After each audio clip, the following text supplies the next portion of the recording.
সূর্য সৌরজগতের কেন্দ্রের খুব কাছে অবস্থিত তারাটির নাম।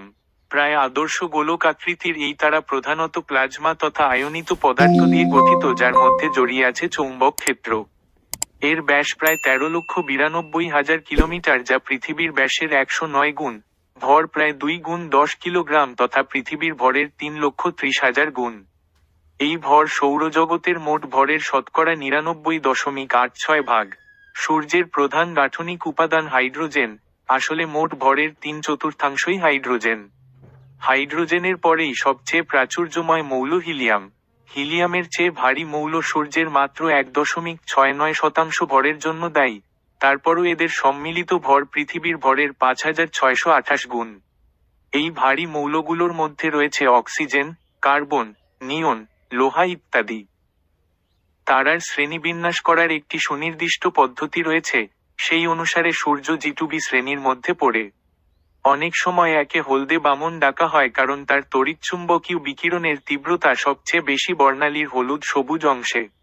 সূর্যের রং সাদা হলেও ভূপৃষ্ঠ থেকে একে হলুদ দেখাতে পারে পৃথিবীর বায়ুমণ্ডলে নীল আলোর বিচ্ছুরণের কারণে। বর্ণালী ধরন G2 বলে দেয় সূর্যের পৃষ্ঠের তাপমাত্রা আনুমানিক 5,778 কেলভিন বা 5,505 ডিগ্রি সেলসিয়াস বা 9,941 ডিগ্রি ফারেনহাইট। আর ভি দিয়ে বোঝায় আকাশগঙ্গার অধিকাংশ তারার মতো সূর্যও একটি প্রধান ধারার তারা, অর্থাৎ সে কেন্দ্রভাগে নিউক্লিয় সংযোজন বিক্রিয়ার মাধ্যমে অবিরাম হাইড্রোজেন পুড়িয়ে হিলিয়াম উৎপাদন করে যাচ্ছে। কেন্দ্রে সূর্য প্রতি সেকেন্ডে 62 কোটি মেট্রিক টন হাইড্রোজেন পোড়ায়। আগে জ্যোতির্বিজ্ঞানীরা সূর্যকে অনুজ্জ্বল ও বেশ তাৎপর্যহীন একটি তারা মনে করলেও বর্তমানে জানা গেছে আকাশগঙ্গার শতকরা 85 ভাগ তারার চেয়ে সূর্যের উজ্জ্বলতা বেশি। প্রকৃতপক্ষে আকাশগঙ্গার অধিকাংশ তারাই লোহিত বামন। সূর্যের ঔজ্জ্বল্যের পরম মান +4.83, কিন্তু পৃথিবীর খুব কাছে হওয়ার কারণে আকাশে একে অন্য যেকোনো বস্তুর চেয়ে অনেক উজ্জ্বল দেখায়, তাই আপাত মান অনেক কম, -26.74। সূর্যের করোনা অবিরত মহাশূন্যে প্রসারিত হতে থাকে, যে কারণে সৌরঝড় অর্থাৎ সোলার স্ট্রোমের জন্ম হয়। সৌরঝড় মূলত আয়নিত কণার ধারা, যা হেলিওপোজ তথা প্রায় 190 একক পর্যন্ত ধেয়ে যায়। সৌরঝড়ের মাধ্যমে আন্তঃনাক্ষত্রিক মাধ্যমে সৃষ্ট হেলিওস্ফিয়ার বা সৌরমণ্ডল সৌরজগতের বৃহত্তম অবিচ্ছিন্ন কাঠামো। সূর্য বর্তমানে স্থানীয় বুদবুদ অঞ্চলের স্থানীয় আন্তঃনাক্ষত্রিক মেঘের মধ্য দিয়ে ভ্রমণ করছে, যা আকাশগঙ্গার কালপুরুষ বাহুর ভেতরের দিকে অবস্থিত। পৃথিবী থেকে 17 আলোকবর্ষ দূরত্বের মাঝে তথা সবচেয়ে নিকটবর্তী 50টি তারার মধ্যে আমাদের সূর্য ভরের দিক দিয়ে চতুর্থ। সূর্য আমাদের ছায়াপথের কেন্দ্র থেকে আনুমানিক 24-26 হাজার আলোকবর্ষ দূরে অবস্থিত এবং কেন্দ্রের চারদিকে 22.5 থেকে 25 কোটি বছরে একবার ঘুরে আসে। ছায়াপথীয় উত্তর মেরু থেকে দেখলে সূর্যের এই আবর্তন ঘড়ির কাঁটার দিকে। আমাদের ছায়াপথ যেহেতু মহাজাগতিক অনুতরঙ্গ পটভূমি বিকিরণের সাপেক্ষে হ্রদসর্প মণ্ডলের দিকে সেকেন্ডে 550 কিলোমিটার বেগে ধাবিত হচ্ছে, সেহেতু পটবিকিরণের সাপেক্ষে সূর্যের বেগ কাংশ বা সিংহ মণ্ডলের দিকে সেকেন্ডে প্রায় 370 কিলোমিটার। পৃথিবী থেকে সূর্যের গড় দূরত্ব আনুমানিক 14.96 কোটি কিলোমিটার, যাকে 1 নভ একক হিসেবে বিবেচনা করা হয়। তবে পৃথিবীর কক্ষপথ যেহেতু উপবৃত্তাকার, সেহেতু সূর্য থেকে তার দূরত্ব পরিবর্তিত হয়। জানুয়ারি মাসে সে সূর্যের সবচেয়ে কাছে আসে এবং জুলাইয়ে সবচেয়ে দূরে সরে যায়। যা হোক, গড় দূরত্বে সূর্য থেকে আলো পৃথিবীতে আসতে 8 মিনিট 19 সেকেন্ড সময় নেয়। এই সূর্যালোকের শক্তি পৃথিবীর প্রায় সকল জীবকে বাঁচিয়ে রাখে। উদ্ভিদ সালোক সংশ্লেষণ প্রক্রিয়ায় এই আলো থেকে খাদ্য উৎপাদন করে এবং প্রাণীরা খাদ্যের জন্য এসব উদ্ভিদ বা অন্য প্রাণীর উপর নির্ভর করে। পাশাপাশি জলবায়ু এবং আবহাওয়া নিয়ন্ত্রণেও সূর্যালোক প্রধান ভূমিকা রাখে। পৃথিবীর উপর সূর্যের বিশাল প্রভাব সেই প্রাগৈতিহাসিক কাল থেকেই মানুষ অনুধাবন করে আসছে। অনেক সংস্কৃতিতে সূর্যকে তাই দেবতা মনে করা হতো। প্রকৃতপক্ষে সূর্য তার কেন্দ্রভাগে সংঘটিত নিউক্লিয় সংযোজন বিক্রিয়ার মাধ্যমে অবিরাম হাইড্রোজেন পুড়িয়ে হিলিয়াম উৎপাদন করে উত্তাপ সৃষ্টি করে সৌরজগতে বিকিরণ ঘটাচ্ছে, যার কিয়দংশ পৃথিবীতে আপতিত হচ্ছে। তবে সূর্যের প্রকৃত কাঠামো সম্পর্কে বৈজ্ঞানিক ধারণা গড়ে উঠতে অনেক সময় লেগেছে। 19বিংশ শতাব্দীর প্রখ্যাত বিজ্ঞানীরাও সূর্যের গাঠনিক উপাদান এবং শক্তির উৎস সম্পর্কে সঠিক তথ্য জানতেন না। এই প্রথমবার সূর্যের আবহমণ্ডল বা করোনা অংশে প্রবেশ করল মানুষের পাঠানো কোনো মহাকাশযান। 14ই ডিসেম্বর 2021 মার্কিন মহাকাশ চর্চা কেন্দ্র নাসার পক্ষ থেকে জানানো হয়েছে, দীর্ঘ প্রতীক্ষার পর চলতি বছরের 28শে এপ্রিল এতদিন পর্যন্ত সৌরজগতের অনাবিষ্কৃত ওই অঞ্চলে প্রবেশ করেছে তাদের পার্কার সোলার প্রোব।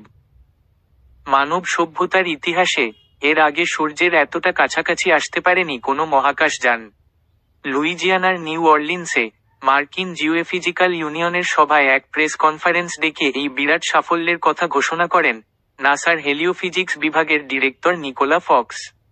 ছোট্ট কথায় তিনি জানিয়ে দেন, আমরা অবশেষে পৌঁছেছি। এই সাফল্য সূর্য সম্পর্কে এখনো উত্তরহীন বেশ কিছু বড় প্রশ্নের জবাবের সন্ধান দিতে পারে বলে আশা করা হচ্ছে। যেমন এখনো জানা নেই সূর্য থেকে কিভাবে সৌরবায়ু উৎপন্ন হয়, কেন সূর্যের পৃষ্ঠের তুলনায় এর কোরোনা অংশের তাপমাত্রায় বেশি। পার্কার সোলার প্রোবের গবেষণালব্ধ ফলাফলগুলি ফিজিক্স রিভিউ লেটার্স এ প্রকাশ করা হয়েছে। এখনো সূর্য নিয়ে গবেষণা চলছে কারণ তার কিছু ব্যবহার এখনো পুরোপুরি ব্যাখ্যা করা যায়নি।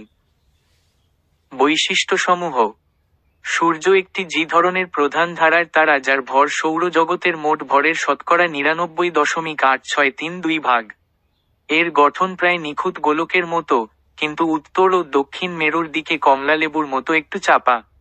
এই কমলাকৃতির পরিমাণ প্রতি 90 লক্ষ ভাগে 1 ভাগ, অর্থাৎ সূর্যের মেরু অঞ্চলীয় ব্যাস বিষুবীয় ব্যাসের চেয়ে মাত্র 10 কিলোমিটার কম। যেহেতু সূর্য প্লাজমা তথা আয়নিত গ্যাস দিয়ে গঠিত, সেহেতু এটি বিষুবীয় অঞ্চলে মেরু অঞ্চলের চেয়ে বেশি বেগে ঘোরে। এই পরিবর্তনশীল বেগকে বলা হয় ব্যবকলনীয় বেগ। এই ধরনের বেগের কারণ সূর্যের মধ্যকার পরিচলন এবং কেন্দ্রের চেয়ে পৃষ্ঠের দিকে তাপমাত্রার ঢাল বেশি বাঁকা হওয়ায় ভরের স্থানান্তর। ভূকক্ষের উত্তর মেরু থেকে দেখলে সূর্যের যে বামাবর্তী কৌণিক ভরবেগ পর্যবেক্ষণ করা যায় তার কিছু অংশ এই ভর স্থানান্তরের কারণে পুনর্বণ্টিত হয়, অর্থাৎ এক স্থানের ভরবেগ কমে গিয়ে অন্য স্থানে বেড়ে যায়। এই প্রকৃত ঘূর্ণন বেগের মান হচ্ছে বিষুবীয় অঞ্চলে 25.5 দিন এবং মেরু অঞ্চলে 33.5 দিন। তবে পৃথিবীর সাপেক্ষে সূর্যের অবস্থান প্রতিনিয়ত পরিবর্তিত হতে থাকায় আমরা এই আবর্তন বেগের মান পাই 28 পার্থিব দিন। দেখা যাচ্ছে সূর্যের নিজ কক্ষের চারদিকে আবর্তন বেগ খুবই কম। এই ঘূর্ণন বেগ থেকে যে কেন্দ্রাতিক বলের সৃষ্টি হয় তা সূর্যের পৃষ্ঠ অভিকর্ষের তুলনায় 180 লক্ষ ভাগের 1 ভাগ। গ্রহগুলোর জোয়ার বলও এ তুলনায় এত নগণ্য যে তারা সূর্যের আকার আকৃতির কোণ পরিবর্তন করতে পারে না। সূর্য একটি পপুলেশন একতারা, অর্থাৎ এতে ভারী মৌলিক পদার্থের পরিমাণ বেশি। তারাটির উৎপত্তির পেছনে খুব সম্ভবত আশপাশের এক বা একাধিক অতিনবতারা বিস্ফোরণের ভূমিকা রয়েছে। উল্লেখ্য, অতিনবতারা বিস্ফোরণ বিশাল গ্যাসীয় মেঘকে সংকুচিত করার মাধ্যমে নতুন তারা সৃষ্টির সূচনা ঘটাতে পারে। সৌরজগতে সাধারণ পপুলেশন 2 তারার চেয়ে বেশি ভারী মৌল দেখা যায়, যেমন ইউরেনিয়াম এবং স্বর্ণ। এই ভারী মৌলগুলো সম্ভবত অতিনবতারা বিস্ফোরণের সময় তাপহারী বিক্রিয়ার মাধ্যমে অথবা কোন বৃহৎ দ্বিতীয় প্রজন্ম তারার অভ্যন্তরে নিউট্রন শোষণ প্রক্রিয়ায় উৎপন্ন হয়েছিল। পার্থিব গ্রহগুলোর মতো সূর্যের কোন নির্দিষ্ট পৃষ্ঠসীমা নেই এবং এর গ্যাসের ঘনত্ব ব্যাসার্ধ বৃদ্ধির সাথে সাথে সূচকীয়, তথাপি এর প্রায় সুনির্দিষ্ট একটি অভ্যন্তরীণ গঠন রয়েছে যা নিচে বর্ণনা করা হবে। সূর্যের ব্যাসার্ধ নির্ণয় করা হয় কেন্দ্র থেকে আলোকমণ্ডলের শেষ প্রান্ত পর্যন্ত। আলোকমণ্ডল সূর্যের এমন একটি অঞ্চল যার বাইরে গ্যাস এত পাতলা হয়ে যায় যে উল্লেখযোগ্য পরিমাণ বিকিরণ নিঃসরণ করতে পারে না। এজন্যই দৃশ্যমান আলোয় আমরা সাধারণত সূর্যের আলোকমণ্ডলই দেখি। সূর্যের অভ্যন্তরভাগ সরাসরি দেখা যায় না, সূর্য তড়িৎচুম্বকীয় বিকিরণের প্রতি অনচ্ছ। কিন্তু সৌরকম্পনবিদ্যার মাধ্যমে অভ্যন্তরভাগ সম্পর্কে ধারণা লাভ সম্ভব, ঠিক ভূকম্পনবিদ্যার মতো। ভূমিকম্পের কারণে সৃষ্ট তরঙ্গের মাধ্যমে যেমন পৃথিবীর অভ্যন্তরীণ গঠন সম্পর্কে ধারণা পাওয়া যায়, ঠিক তেমনি সূর্যের অভ্যন্তরভাগ দিয়ে চলমান অবশাব্দিক চাপ তরঙ্গের মাধ্যমে সূর্যের অভ্যন্তরীণ গঠনও জানা সম্ভব। এছাড়া কম্পিউটার সিমুলেশনের মাধ্যমেও সূর্যের অদেখা ভুবন সম্পর্কে জ্ঞান লাভ করা যায়। সূর্যের বয়স। সূর্যের বয়স বের করার কোন সরাসরি উপায় না থাকলেও পরোক্ষভাবে তা করা হয়েছে। যেমন পৃথিবীতে প্রাপ্ত সবচেয়ে প্রাচীন প্রস্তর ও উল্কাপিণ্ডের বয়স হচ্ছে 460 কোটি বৎসর। ধারণা করা হয় সমগ্র সৌরজগতের সৃষ্টি একই সময়ে, সেক্ষেত্রে সূর্যেরও বয়স হয় একই। সূর্য থেকে কিভাবে আলো উৎপন্ন হয়? সূর্যের কেন্দ্রের পারমাণবিক বিক্রিয়ার কারণে এর বাইরের দিকের গ্যাস খুব বেশি তপ্ত থাকে। এটাই সূর্যের আলো বিকিরণের মূল উৎস। বাড়িতে বৈদ্যুতিক বাল্বের ফিলামেন্ট তপ্ত হয়ে যেমন আলো ছড়ায়, ঠিক তেমনি সূর্যের বহিরাবরণের তপ্ত গ্যাস থেকে আলো আসে। মহাশূন্যে সবসময়ই গ্যাস ভেসে বেড়ায়। সেই সাথে মৃত নক্ষত্রের কিংবা মৃত তারার অবশিষ্ট শক্তিও তরঙ্গাকারে মহাশূন্যে ভেসে বেড়ায়। সূর্য নামক আমাদের কাছের তারাটি আজ থেকে প্রায় 500 কোটি বছর আগে সৃষ্টি হয়েছিল মহাশূন্যে ভেসে বেড়ানো এরকমই কিছু গ্যাসীয় কণা এবং মৃত কোনো তারার অবশিষ্ট তরঙ্গ শক্তি নিয়ে। ভেসে বেড়ানো হাইড্রোজেন ও হিলিয়াম গ্যাসীয় কণাগুলোকে দূর থেকে ভেসে আসা তরঙ্গ শক্তি ধাক্কা দিয়ে একত্রিত করে। এরপরে সেখানে তৈরি হয় গ্যাসীয় মেঘ।